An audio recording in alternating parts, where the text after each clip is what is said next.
The towering volcanic peaks of the Cascades all have a hidden power to their beauty, and in the past week we've taken some special and closer looks at that. But tonight, in Part 7 of the Restless Cascades, Bill Van Amberg, Carl Wikman, and Dee Dixon give us a new perspective, not on the mountains, but on the land itself.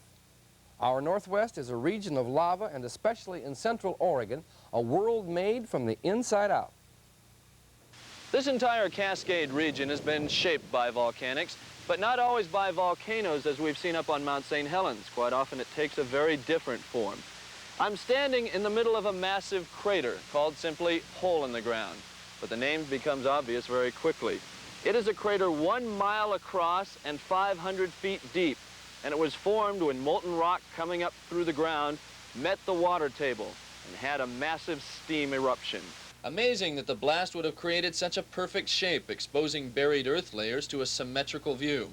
The hidden wonder is rarely visited. Even more rare is a visitor who knows what it was. It looks more like something from the sky knocked it in than something from the earth blew it out. And whoever stops to think of the power that sits beneath our feet, even now.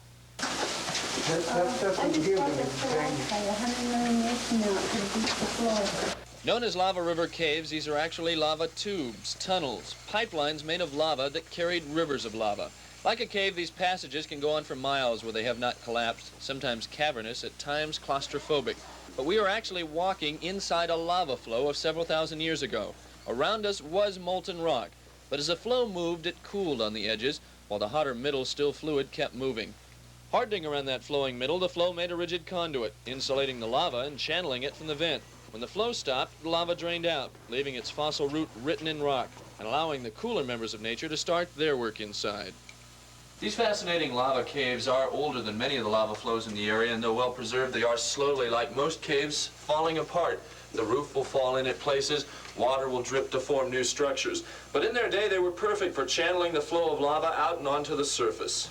Central Oregon is covered with the blotches where lava has made its path in the past, broad, blocky stretches of cinder and rock, a burnt land made from the inside out, a land of liquid lavas. Some of which are very runny and go many miles, such as lava butte, lava flow, and some that are very sticky and thick that just simply pile up around the vent to make a dome, and they wouldn't hurt anybody. One of the younger flows in the area and one of the largest, Lava Butte, just south of Bend, made its presence known, not just by building a 500-foot-tall, steep-sided cinder cone that dominates the flat landscape, but by spilling out a flood of lava within the last 6,000 years, lava that covered 10 square miles of country, dammed the Deschutes River, and created new falls as the river was forced to find a new route to make its way.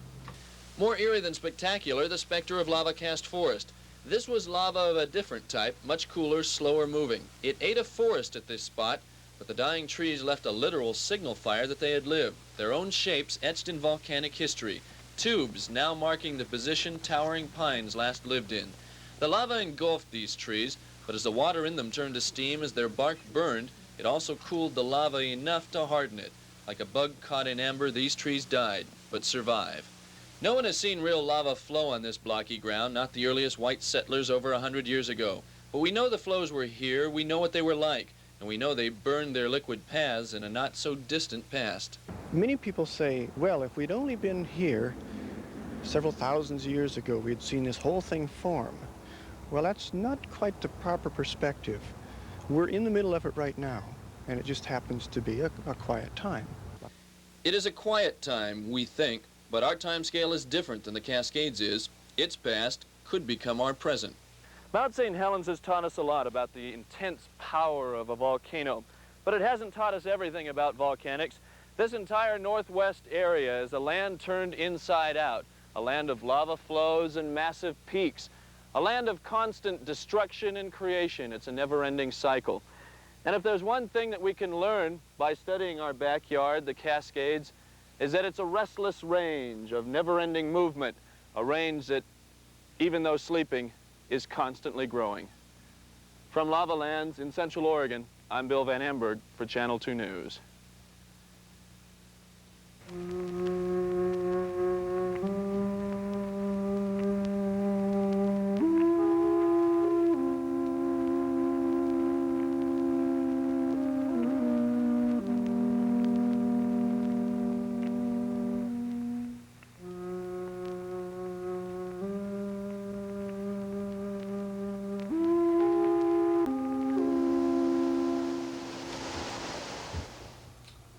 After this, Fred Jenkins is going to take another look at the weather.